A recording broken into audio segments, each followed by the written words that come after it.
Apat na Deployable Response Groups o DRG mula sa Coast Guard District Central Visayas o CGDCV ang agad na ipinadala sa mga apektadong lugar upang tumulong sa paglilikas ng mga residente. Sa Liloan, Cebu, tumulong ang DRG Team 1 sa pag-evacuate ng mga pamilya sa mabababang barangay na mabilis na inabot ng tubig baha. Sa Mandaue City naman, nagtulungan ang DRG Team 2 at iba pang first responders sa paglikas ng mga mamamayan sa barangay Umapad na lubog sa tubig baha.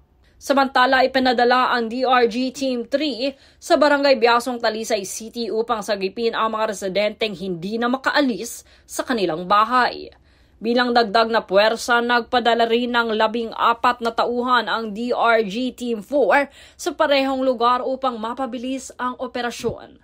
Pinangunahan ni Rear Admiral Agapito Bibat ang mabilis na tugon ng CGDCV at binigyan diin ang kahalagahan ng maagap na paglilikas at pakikipag-ugnayan sa mga lokal na pamahalaan.